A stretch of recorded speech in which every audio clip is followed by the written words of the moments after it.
Donc vendredi, mmh, lundi 9 octobre, il y a pas de il y a alors il y a quelques nouvelles ici, quelques faits speech, surtout à 19:30. Donc là, c'est des journées que j'ai pas tradées, mais comment je les aurais approchées? Donc là, les grilles de lecture, ça aurait été, voilà, on a eu une déviation, va peut-être y avoir un échec de break. On est avant un CPI, il y a un CPI, le mercredi, donc on va peut-être avoir du front run et on ouvre au-dessus de mi-vache B, va peut-être y avoir un test de AJP et on a eu une déviation sous le bas du range, on va peut-être aller intégrer le haut du range. Donc la clé, les acheteurs sont au contrôle, donc je vais acheter les retracements, surtout les RB50 et les targets vont être des plus hauts, des fair value gap, des mesh 50, mais on reste dans un bear market, c'est très important. Donc il est aussi raisonnable de vendre sur les mêmes zones avec des SL sur les hauts de fair value gap.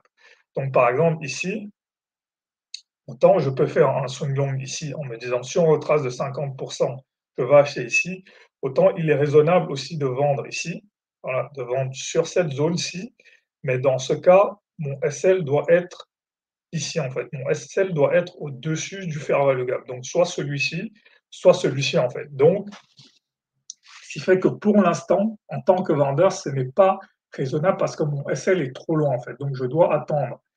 Si je suis vendeur, je dois mettre un ordre ici avec un SL dans cette zone. Et voilà, sur la journée, ce que ça aurait donné. Donc ici, on ouvre ici. Est-ce que j'aurais acheté? J'avoue que je ne sais pas. On est quand même dans un contexte de hausse, donc peut-être que j'aurais acheté. J'aurais quand même gardé à l'esprit qu'il y a le front run qui est possible, donc j'aurais quand même eu un biais acheteur. Voilà, ici, je n'aurais pas vendu ici. Voilà, je me serais dit. Par contre, là, voilà, ici, j'aurais acheté, voilà, en me disant que là, on est dans un range. Ensuite, peut-être que je serais sorti ici. Là, 19h30, je sais qu'il y a le Fed speech. Donc, j'aurais aussi eu un Fed speech plus hausse. Donc, ici, j'aurais acheté. Voilà, j'aurais acheté ici en me disant que là, on va probablement aller chercher cette zone-là. Voilà, on vient chercher cette zone-là. Voilà, un point intéressant, c'est de voir que maintenant, cette petite montée algo-là, maintenant, elle fonctionne. Voilà.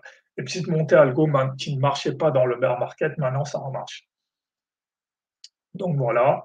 Ensuite, ici, 19h45, bon, je pense que je me serais arrêté là. Si j'avais pris ça, ça et ça, je me serais arrêté là. Mais ici, au bon PAJ, ça peut se vendre aussi. Mais voilà, le moment facile, c'était vraiment là, pendant le Fed speech. Ici, Fed speech, plutôt bien accueilli, on monte. Ensuite, ici aussi, c'était facile, hausse, baisse, fort probabilité qu'on remonte. En plus, le DXY est en baisse. On est dans un contexte de baisse. Et voilà, comme je disais, ici, pour un vendeur, ce serait tout à fait raisonnable, voilà, ce serait tout à fait raisonnable de vendre ici avec un SL au-dessus. C'est important de comprendre ça pour la suite, en fait.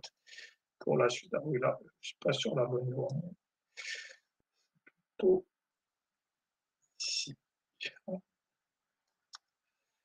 plutôt celle-là.